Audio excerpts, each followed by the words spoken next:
existem muitas perguntas e poucas respostas. Às vezes parece que ser um cristão não é fácil em meio à escuridão. Você já parou para pensar como está o mundo atual e como isso vai parar? Guerras, conflitos, terremotos, fome, pestes, misérias, desespero e angústia. Algumas vezes você já se sentiu só, mesmo em meio a uma grande multidão? Já sentiu incertezas na sua vida e não achou nada e nem ninguém em quem confiar? Por que e para que você nasceu? E quando você morre, para onde você vai? Por que criancinhas inocentes sofrem? Por que os maus prosperam mais que os justos? Alguma vez você já chamou por Deus e teve a sensação de que Ele não o ouviu? Na vida existem muitas perguntas e poucas respostas. Motivo esse que leva milhões de pessoas em todo o mundo a perderem o sentido e o sabor da vida. No entanto, eu venho aqui para te dizer de que existe sim respostas, porque a partir de agora você irá enxergar a luz da Bíblia. Às vezes eu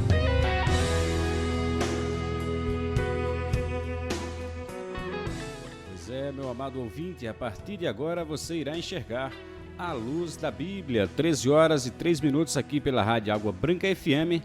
Eu sou Jobson Gouveia, levando até você uma mensagem de fé e de esperança, uma mensagem que não muda, mas que transforma. Saudando carinhosamente a todos os nossos queridos ouvintes assíduos, que não perdem um só programa. E aqui eu quero abraçar o meu amigo Manuel Messias, lá na Serralharia, também o meu amigo Rodrigo Bomba, o professor, né?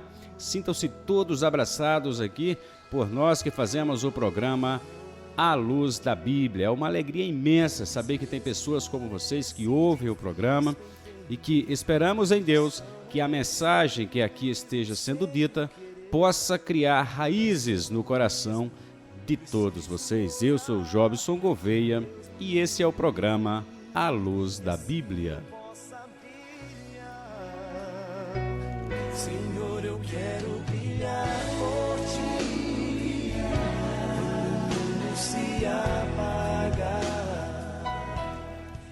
Saudando aqui também o nosso amigo Nena, o nosso querido sonoplasta, saudando a você da cidade, dos sítios, dos povoados, das regiões circunvizinhas, todos vocês que ouvem todos os sábados a partir das 13 horas o programa A Luz da Bíblia. Aqui eu quero mandar um abraço também para os nossos queridos irmãos aqui de Água Branca, também de Tabira.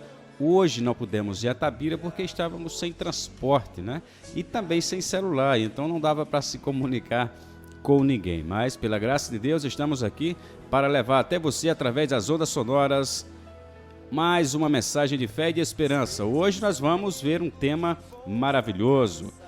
Hoje nós vamos estudar sobre as 10 virgens e o que significa o sono dessas virgens, que todas elas adormeceram. Você já ouviu essa parábola lá em Mateus capítulo 25, onde o Senhor Jesus, falando da sua vinda do reino dos céus, da sua igreja, ele usa a parábola de um casamento.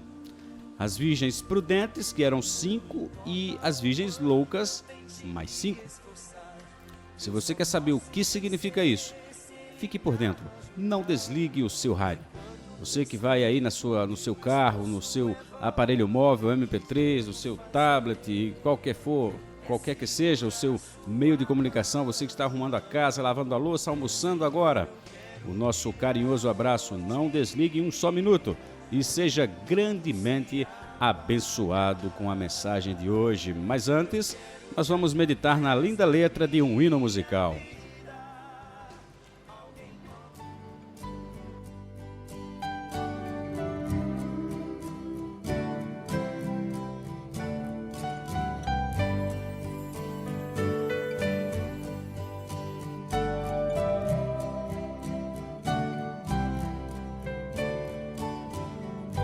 Onde há amor, também há paz. E se houver solidão no coração, confie em Deus. Permita que Cristo Jesus habite em seu coração. Deixe este amor invadir seu ser, onde há amor existe paz.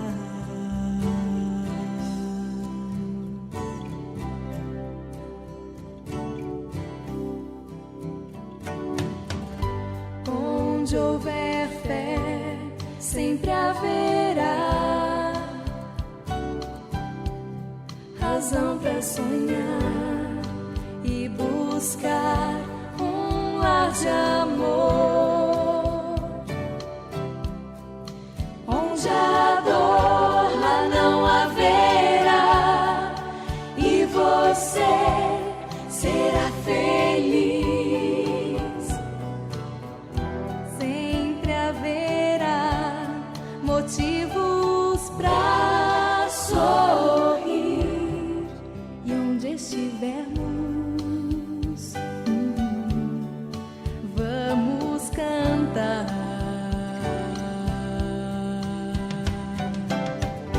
La la la la la la la la la la la la ya. La la la la la la la la la la la la la la la la la la ya ya ya ya ya ya.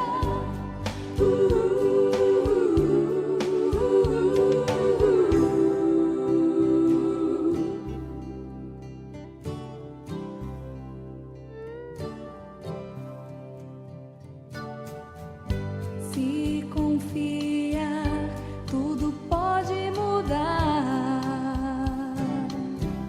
Se você se entregar, Jesus então o transformará. Não há razão pra chorar, só motivos pra cantar. Cristo então lhe dará o seu amor. Se confiar, tudo pode mudar. Se tiver fé, pode sonhar. Se houver amor, teremos paz.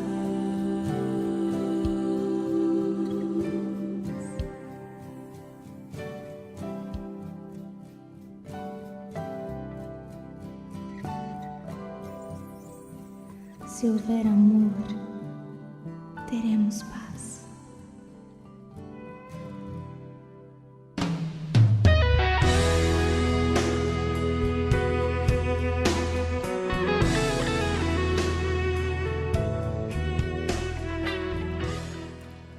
Pois é, meu amigo, a partir de agora eu convido você para pegar a sua espada do Espírito para juntos meditarmos na Palavra de Deus, hoje com o estudo A Parábola das 10 Virgens.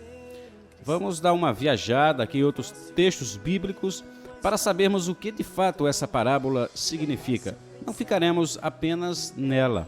Vamos comparar um pouco aqui em outro livro, outros versos, outros capítulos, e você vai ver a riqueza que esse assunto tem a nos trazer.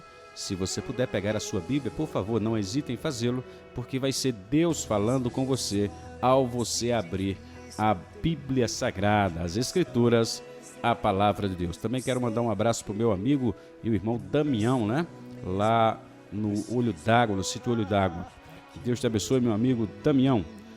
Queremos abraçar todos que estão na sintonia do programa A Luz da Bíblia e fazer o convite para juntos abrirmos as nossas Bíblias no livro de Mateus, no capítulo 25, que tem como título A Parábola das 10 Virgens.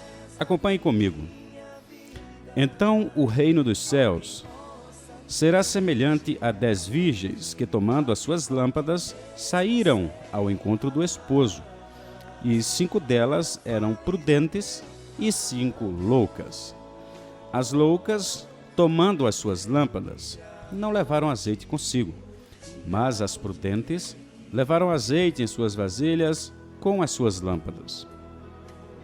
E, tardando o esposo, tosquenejaram todas e adormeceram.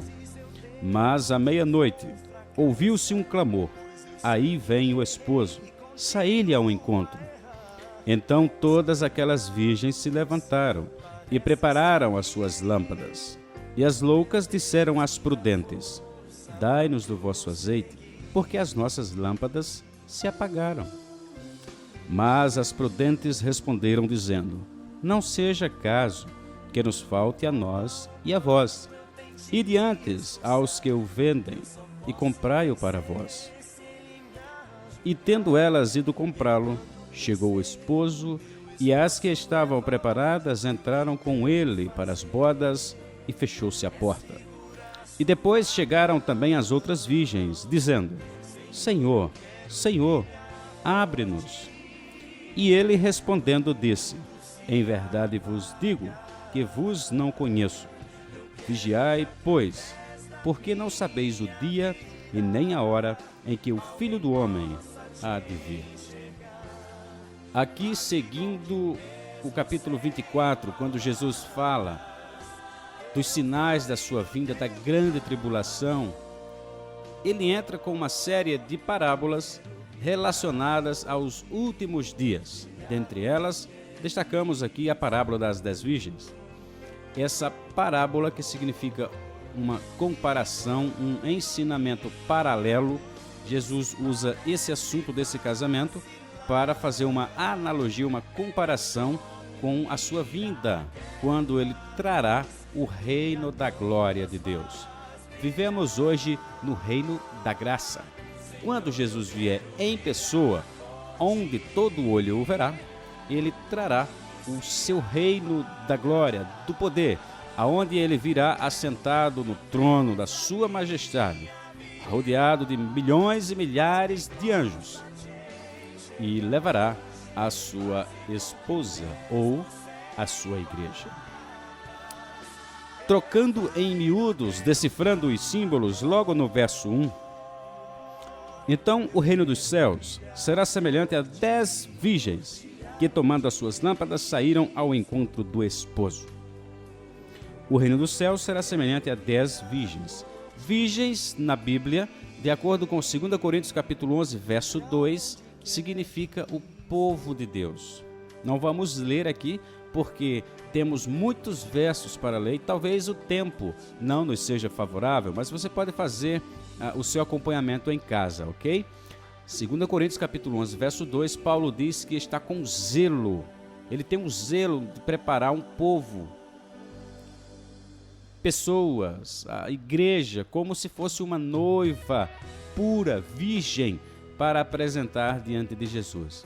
O fato dessa noiva ser virgem significa que seria uma igreja pura. Quando nós lemos em Efésios, no capítulo, se você quiser abrir a sua Bíblia comigo, vai lá no livro de Efésios e vamos ver aqui o que o próprio apóstolo Paulo, ele coaduna com essa mesma ideia aqui. Ele diz, no capítulo 5, verso 27, para apresentar a si mesmo uma igreja gloriosa, sem mácula, nem ruga, nem coisa semelhante, mas santa e irrepreensível. Aqui o apóstolo Paulo, ele reforça a ideia que ele falou lá em 2 Coríntios 11, 2. Também aqui em Efésios, no capítulo 5, verso 23, verso 32, nós entendemos a mesma ideia de que uma mulher, uma virgem pura, significa uma igreja pura, uma igreja santa, que Jesus vem buscar. Portanto, aquela ideia de que nós seremos sempre pecadores é falsa. E o inimigo das nossas almas tem disseminado essa semente aí que tem produzido muitos frutos em meio aos ditos evangélicos, aos ditos protestantes, porque acreditam que sempre serão pecadores. Então, se sempre serão pecadores, estão caminhando para a boca do inferno, correto? Eles têm que ser santos, isentos de pecado.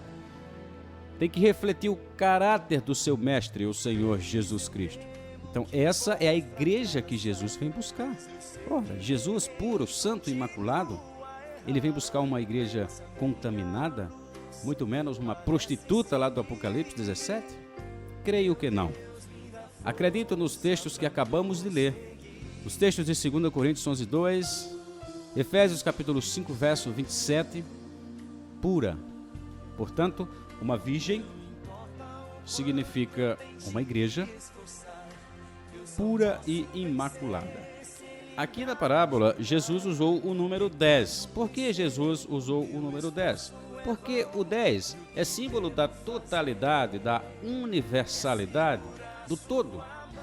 Para você ter uma ideia, os membros de nós humanos, já que aqui a parábola é humana, ele está colocando pessoas, então ele usou pessoas e 10, a quantidade de 10, para representar a totalidade daqueles que compõem ou que se dizem ser igreja de Deus, igreja do Senhor Jesus. E nisso aqui, nós podemos entender que todas aquelas pessoas que congregam, todas aquelas pessoas que se reúnem, que estudam a Bíblia e que dizem que Jesus é o seu Senhor, ele está aqui inserido nessa parábola. Embora há uma aplicação específica nessa parábola, meramente para o pequeno povo de Deus, os remanescentes dos últimos dias. Isso em se tratando do sentido estricto sensu da frase ou do assunto, mas no sentido lato sensu, no sentido mais amplo, está envolvendo todas as igrejas da face da terra. Se você é humano, se você se reúne com uma congregação e crê que Jesus é o teu Senhor, é o teu esposo, então essa parábola está aplicada a você.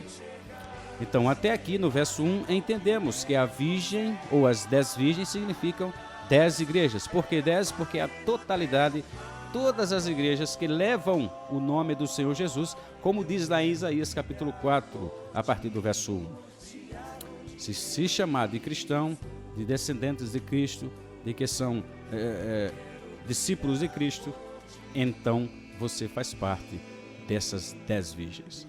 No versículo 2, nós lemos: 5 delas eram prudentes e 5 loucas. Então aqui uma divisão, né? Aquele 2 lados, prudentes e loucas. Isso não é difícil de nós vermos as outras palavras do nosso Senhor Jesus, né? Por exemplo, 2 caminhos, 2 lados, bodes e ovelhas, cordeiro e dragão, né? Salvo e perdido. Aqui tem 2 lados, na parábola das virgens, loucas e prudentes. Seguindo no verso 3, as loucas, tomando as suas lâmpadas, não levaram azeite consigo. Naquela época, a lâmpada era uma luminária de barro ou de cerâmica, onde as pessoas colocavam azeite nela e um pouquinho de algodão, ateavam fogo. E aquele fogo perdurava por toda a noite. Lembrando que não havia energia elétrica como nós conhecemos hoje, certo? Então, era essa energia vinda do azeite.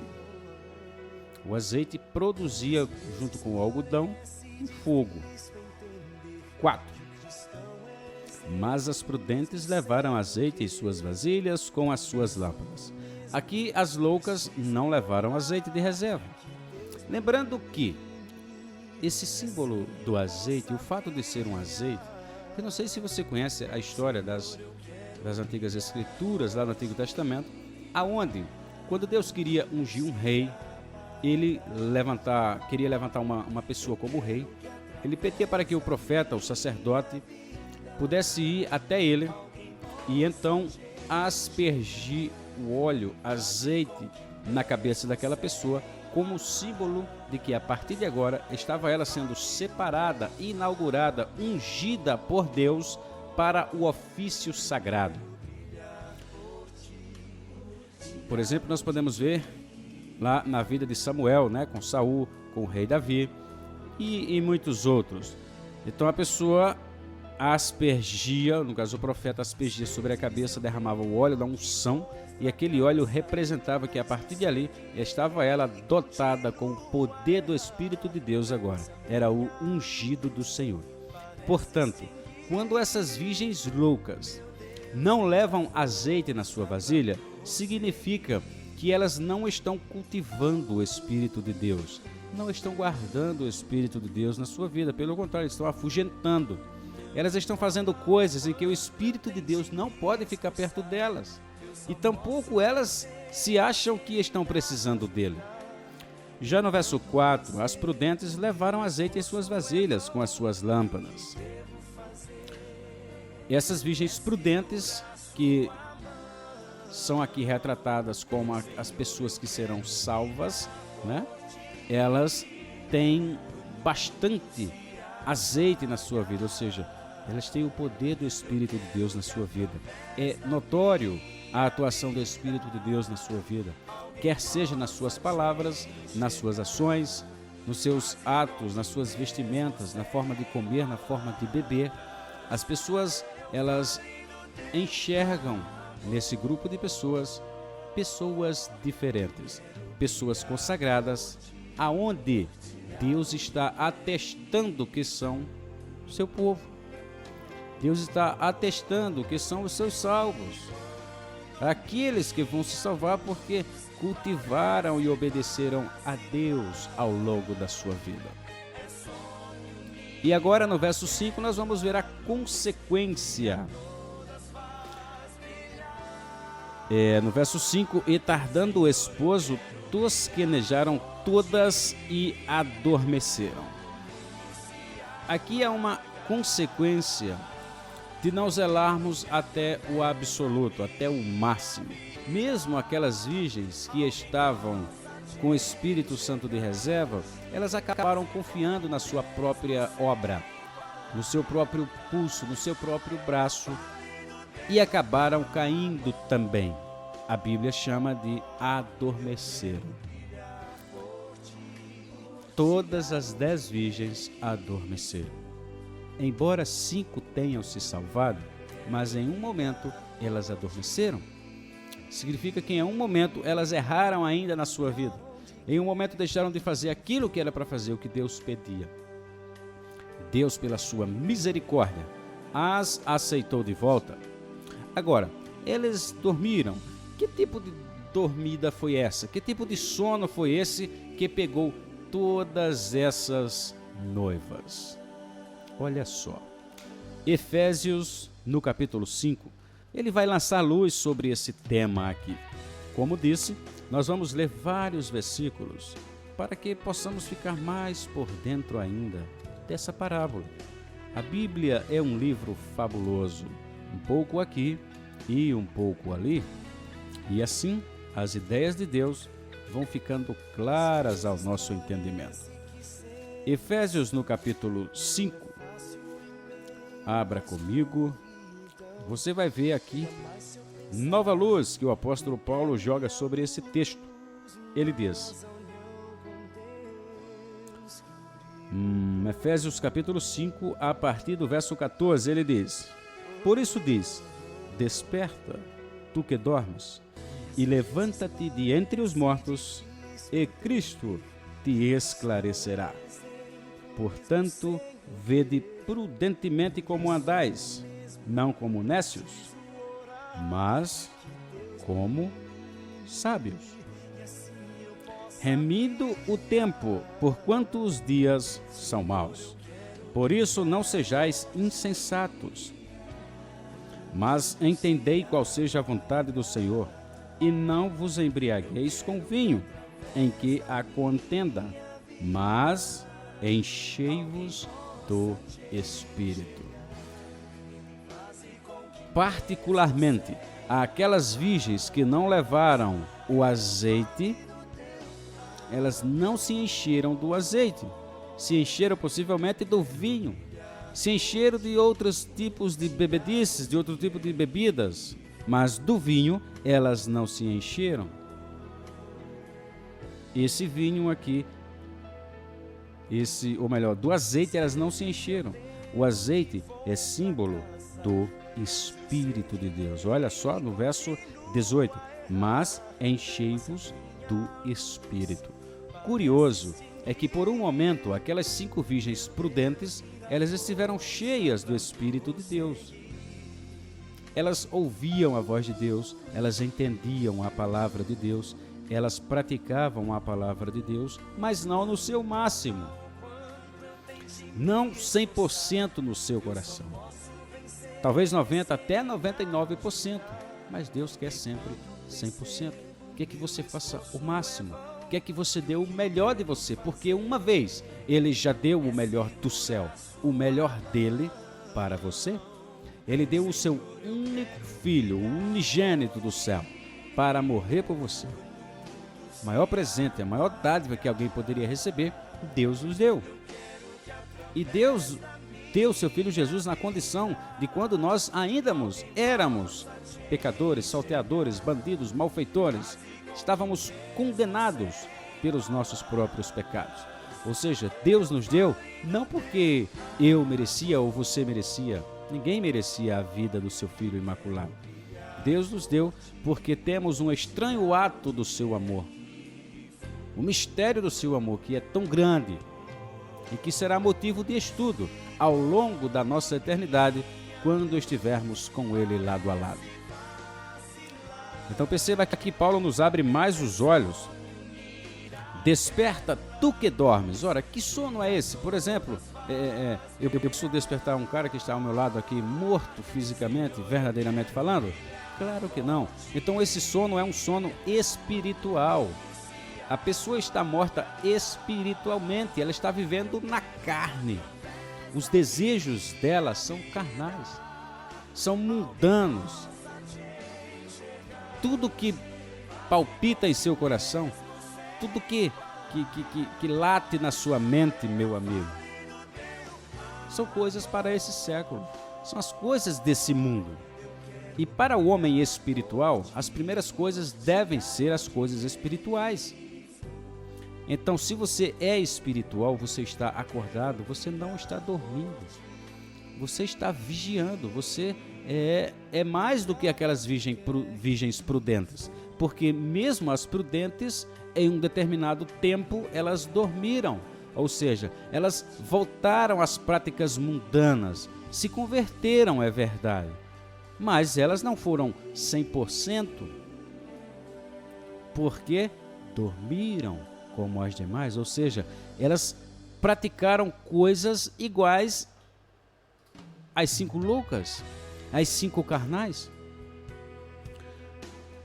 No verso 15 ele diz, olha, portanto, vede prudentemente como andais, não como nécios. Olha, as virgens lá foram chamadas de como? Nécias, as virgens nécias. E aqui Paulo diz, olha, não ande como aquelas virgens nécias, mas como sábios. O sábio é mais do que o prudente. O prudente, ele é cauteloso, mas o sábio, ele acerta em tudo que ele faz, né? Ele recebe a sabedoria que vem de Deus. Provérbio capítulo 1, provérbio 9 e 10, que o temor do Senhor é o princípio da sabedoria. Quando nós tememos a Deus guardando todos os seus mandamentos, aos olhos de Deus nós somos sábios. E Deus, ele nos honra diante das demais pessoas. No verso 16 ele diz, remindo o tempo, porque os dias são maus. Remindo o tempo, ou seja, apressando a vinda de Jesus Cristo, meu amigo, porque os dias são maus. Os sinais estão se cumprindo, faça a sua parte. Quando você faz a sua parte na pregação do Evangelho, na vivência do Evangelho, você está remindo o tempo. Você está encurtando os dias para que logo o seu Senhor Jesus volte. Porque sabe por que Jesus não voltou ainda a essa terra? Porque Ele está esperando a sua igreja se ataviar, a sua igreja se aprontar. E isso ninguém vai fazer por ela, nem ele vai fazer. Tem que ser ela. Tem que ser eu e você. Devemos nos vestir com as vestes brancas da sua justiça que o Senhor nos dá. Essas vestes brancas são os seus atos de justiça, são as suas boas obras. Que quando Jesus está morando dentro de mim, Romanos capítulo 13, capítulo 12, capítulo 13, eu me revisto dele e assim tudo o que é dele passa a ser meu também. Ou seja, Jesus ele habita em mim e ele traz as suas malas, mala e cuia, ele passa a morar dentro de mim. Então agora não mais eu vivo, mas Cristo vive em mim, como diz Paulo, né? Então as minhas obras começam a ser diferentes das demais pessoas. Jesus é quem está agora transparecendo o seu caráter no meu. E isso vai ser notório para as demais pessoas. No verso 17, por isso não seja insensato, mas entendei qual seja a vontade do Senhor.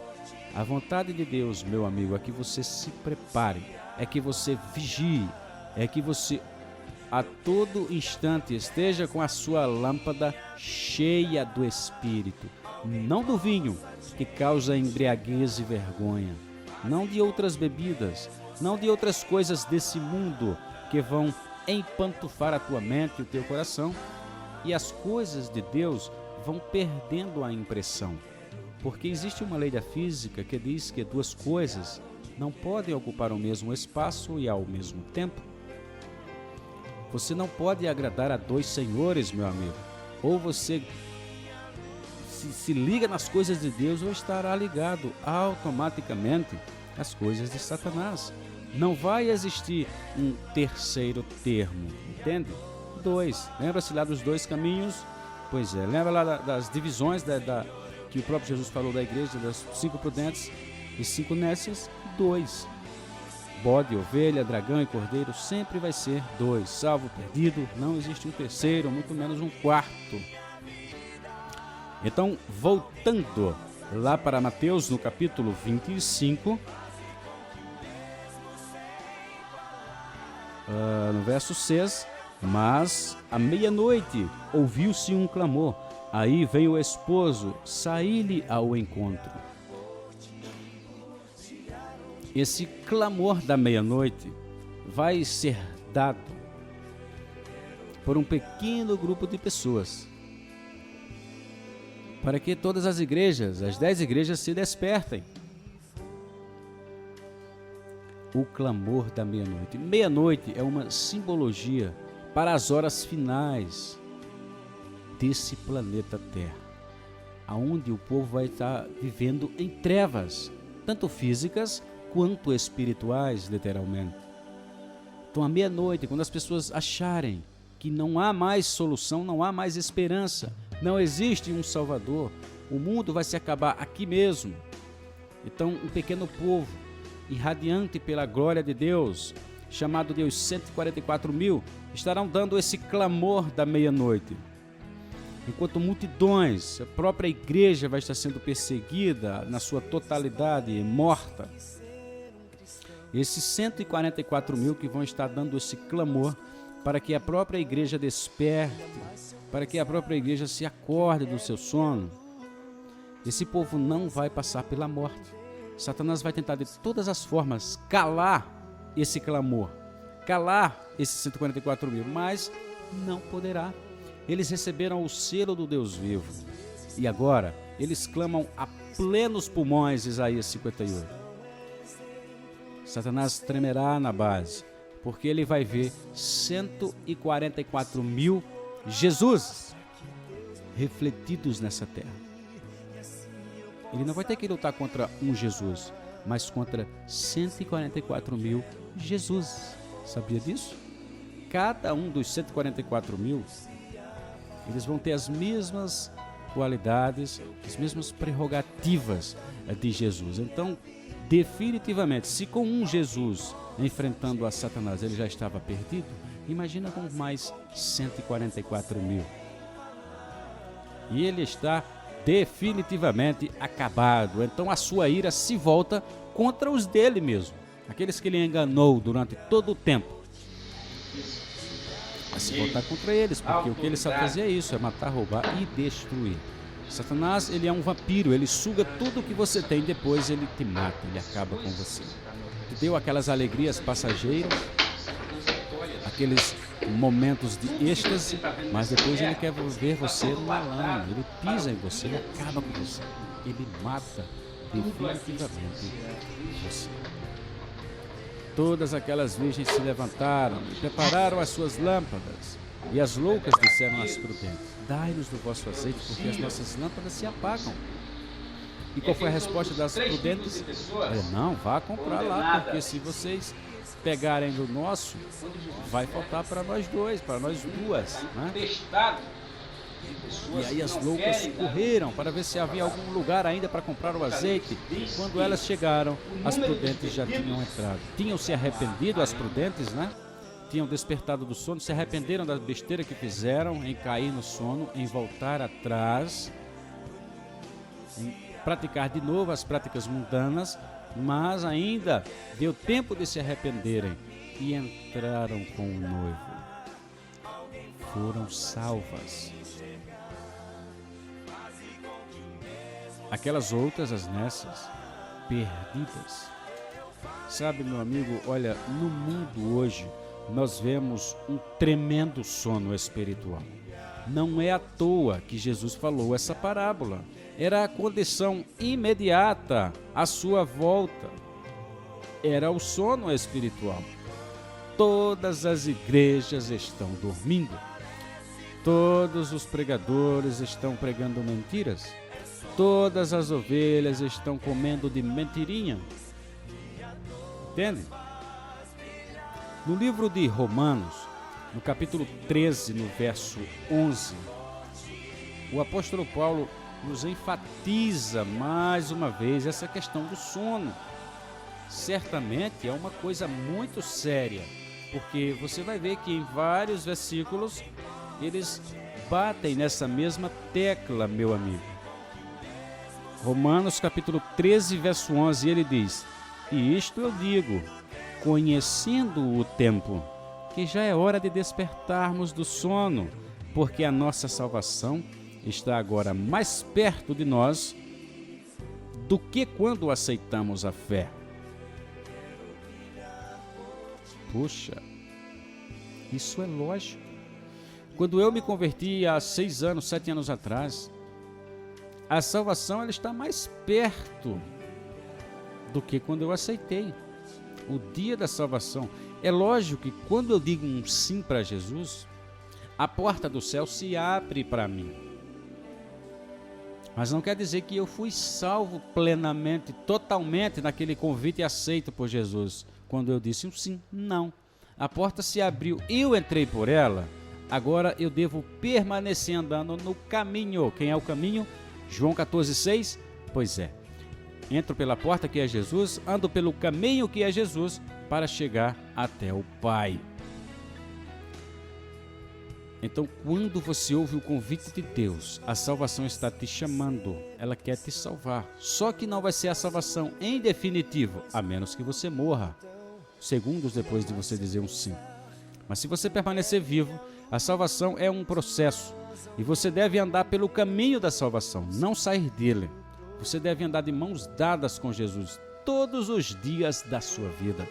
Aí sim, na sua vinda, se você estiver vivo ou morto, Ele vai te salvar. Seja vivo, vai ser arrebatado com os vivos, e se for morto, primeiro você ressuscita e depois vai ser elevado aos ares junto com a igreja viva, 144 mil.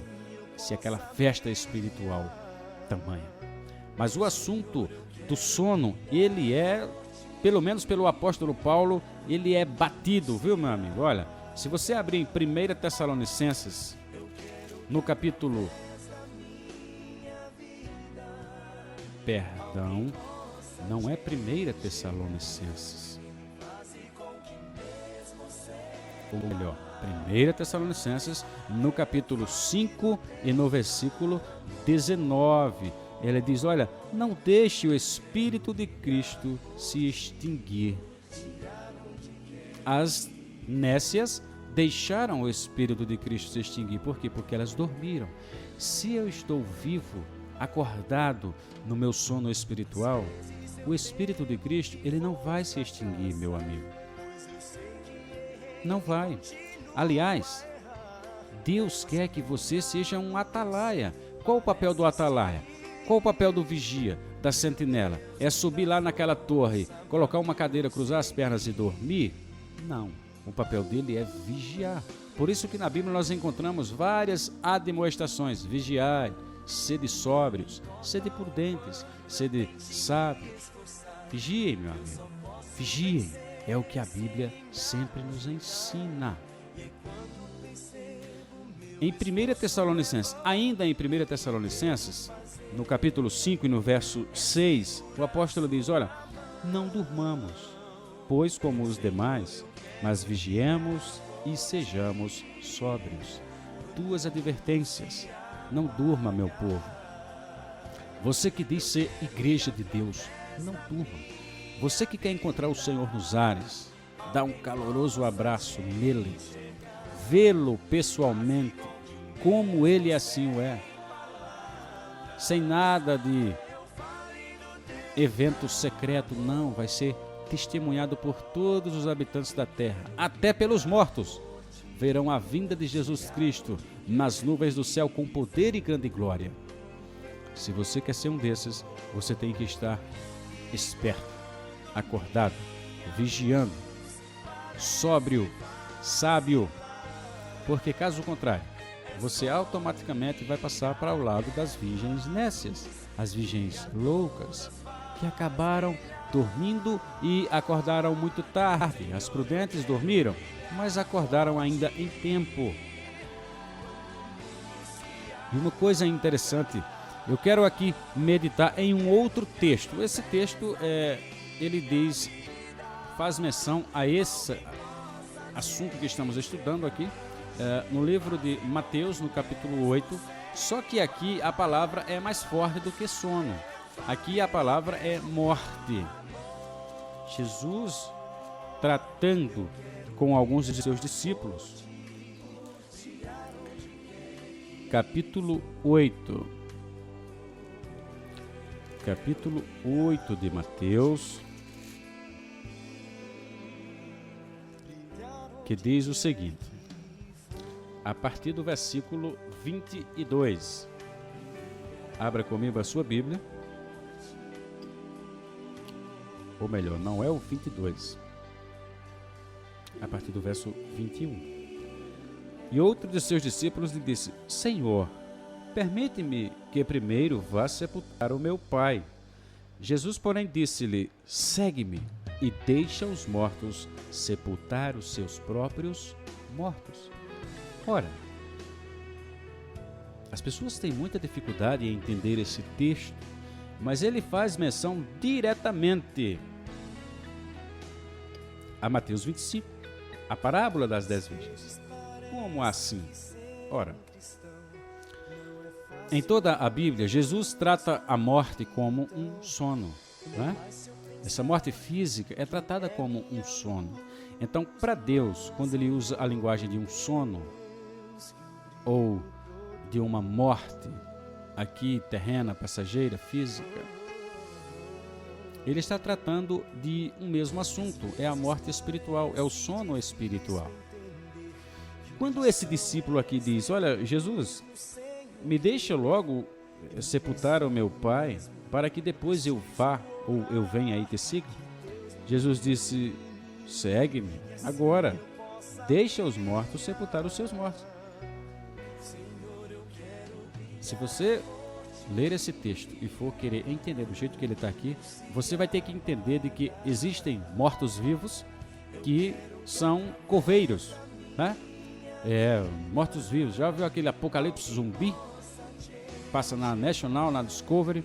Pois é, mais ou menos assim. Na época de Jesus, possivelmente já existia esses zumbis. Porque o morto sepultando um morto. Você já viu isso aqui na sua cidade? Acredito que não. Então esse texto aqui ele deve ser entendido à luz de outros textos. Esses mortos aqui que estão, são pessoas que estão mortas espiritualmente, meu amigo. Ou seja, aquele jovem estava dizendo: olha, Jesus, deixa eu sepultar o meu pai, esperar que ele morra. Quando ele morrer, aí eu vou receber os bens de casa e aí eu sou responsável pelos meus atos agora. Eu saio de casa e vou te seguir. E Jesus disse: opa, negativo, eu estou precisando de você agora. Se você quiser vir agora e me servir, amém. Se não, então, com licença, eu vou chamar uma outra pessoa que queira trabalhar para mim. Entendeu? Esse está morto aqui não é um morto literal, mas é um morto espiritualmente. O pai dele estava dormindo e a família dele também, porque Jesus disse: olha, deixa lá os mortos da tua família, da tua parentela, sepultar o teu pai que está morto. Ou seja, os teus parentes não querem nada comigo, o teu pai também não quer, então deixa eles para lá. Vem, me segue. E isso fica mais claro quando nós lemos o livro de Lucas no capítulo 9. Fica mais fácil de nós entendermos. Verso 59. Disse ao outro: segue-me. Mas ele respondeu: Senhor, deixa que primeiro eu vá enterrar o meu pai. Mas Jesus lhe observou: deixa aos mortos o enterrar os seus mortos. Porém tu vai e anuncia o reino de Deus. Olha, agora aqui ficou mais claro. Jesus disse a mesma coisa lá de Mateus, né? Aqui, segundo Lucas. Mas ele acrescentou uma informação nova. Quando ele diz: deixa os mortos enterrar os mortos, aí ele trouxe essa novidade aqui, ó. Porém tu vai e anuncia o reino de Deus. Certamente, Jesus estava dizendo a ele: não, beleza, você quer ir? Amém. Agora vai lá e anuncia o reino de Deus para eles. Para eles quem? Para a sua família, que aqui ficou encarregado de sepultar o seu pai quando ele morresse.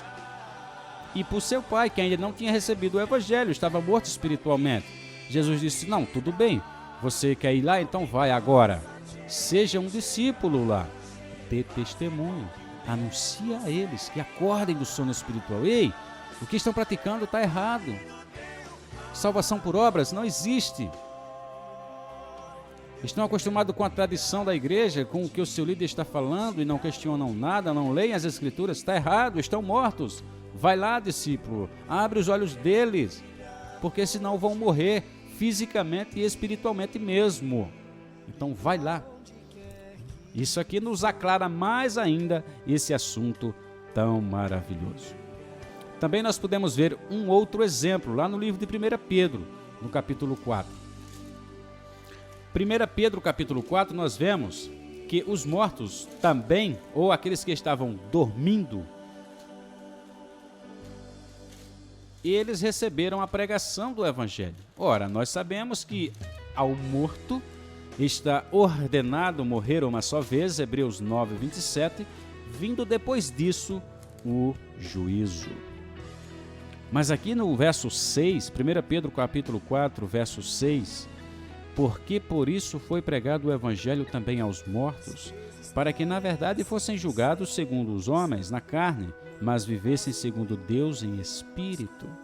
Olha Pedro dizendo aqui que por isso foi pregado o evangelho também aos mortos, para que na verdade fossem julgados segundo os homens na carne, mas vivessem segundo Deus em espírito. Pregar o evangelho aos mortos? Meu amigo, você já pregou para o seu pai que morreu ainda no seu caixão? Será que ele vai ouvir? Será que ele vai se converter depois de morto? Sua avó, seu tio, sua mãe, seu irmão, seu amigo, está no caixão? Não há mais salvação para ele. Reza, acender vela, pagar promessa para quem já morreu? Tchau, meu amigo, não existe. As coisas têm que ser feitas em vida. Quer o bem, quer o mal. Faça-se em vida. Esses dias passou numa reportagem que o cara entrou lá me sumiu da cabeça agora, no ML, onde fica lá o corpo dos mortos, e o cara deu 5 tiros lá no defunto. Eu pergunto a você, será que o defunto sentiu aquela dor? Será que o defunto sentiu raiva dele porque ele ou perdoou? Não, o defunto acabou-se ali, meu amigo. Está agora esperando a ressurreição na vinda de Jesus Cristo. Se você quer fazer o bem ou o mal, faça em vida. Então, mais uma vez, como entendemos aqui esse texto do apóstolo Pedro? Jesus usou a mesma expressão os mortos que estão longe de mim precisam ser evangelizados, mas em vida. As pessoas que estão dormindo espiritualmente estão mortas espiritualmente. Tem que receber o evangelho. Até porque Jesus, lá em Mateus capítulo 24, ele deu ordem a seus discípulos que pregassem este evangelho a toda criatura vivente debaixo do céu. João vê um anjo, os mensageiros de Deus, em Apocalipse capítulo 14, verso 6, pregando o evangelho eterno a todos os seres vivos do globo terrestre. Não se prega nada a morto, meu amigo. Como eu posso entender então aqui o texto de Pedro, mais uma vez, igualmente ao texto lá de Mateus capítulo 8, de Lucas capítulo 9. Eram pessoas mortas espiritualmente. Que pessoas eram essas? Capítulo 3, verso 20. Os quais noutro tempo, quem era esse aqui que ele estava falando? Os quais no outro tempo foram rebeldes quando a longanimidade de Deus esperava nos dias de Noé, enquanto se preparava a arca. Olha só. Então as pessoas da época de Noé estavam já mortas espiritualmente. Não estavam mortas físicas. Mas Noé pregou. Cada martelada que Noé dava na arca era um testemunho da veracidade dos textos bíblicos, de que Deus tinha mudado a sua vida e de que a sua promessa iria se cumprir. Durante 120 anos, o pregoeiro da justiça, Noé, ele pregou tanto os pregos que serviam de testemunho, quanto verbalmente, era construindo e pregando, até porque muitas pessoas ajudaram a Noé construir a arca, mas nenhuma delas entrou, exceto a sua família. Muitos trabalharam para Noé, receberam seu salário, beleza, gastavam, depois iam tomar a cachaça lá, mas não queriam saber do que Noé pregava. Então Noé foi o pregoeiro da justiça e pregou para aqueles homens que estavam mortos já no seu tempo. E aí, voltando ao verso 6, vamos ler de novo. Porque por isso foi pregado o evangelho também aos mortos, para que, na verdade, fossem julgados segundo os homens na carne, mas vivessem segundo Deus em espírito. Olha só como nós podemos entender isso. Isso aqui, meu amigo, é muito fácil. Para que, na verdade, fossem julgados segundo os homens na carne. Ou seja, quando você aceita Jesus Cristo, você está dando um testemunho de que você se converte e abandona as coisas da carne, do velho mundo. Você está sendo julgado agora pelas pessoas. As pessoas olham para você e te julgam. Ele diz, puxa, olha, mas Jobson não faz mais isso, não age assim, não fala mais assim, mudou isso, mudou aquilo. Fulano de tal também andava conosco, falava conosco assim, ia conosco assim, não faz mais nada. Você está sendo julgado na carne. Mas, e essas pessoas vivessem segundo Deus em espírito. Viver em espírito, meu amigo, é ser um ser espiritual. Lembra lá quando Jesus encontrou-se com Nicodemos? E aí, Nicodemos, muito inquieto, né? Um homem de posição de autoridade. E Jesus conversou muito tempo com Nicodemos. Nicodemos já era idoso, cerca de 60 anos. E ele disse, olha, Nicodemos, o que é aqui da terra é terreno, é carnal. O que é do céu, ele é celeste, ele é espiritual. Se você quer ser um homem celeste, você tem que nascer da água e do Espírito.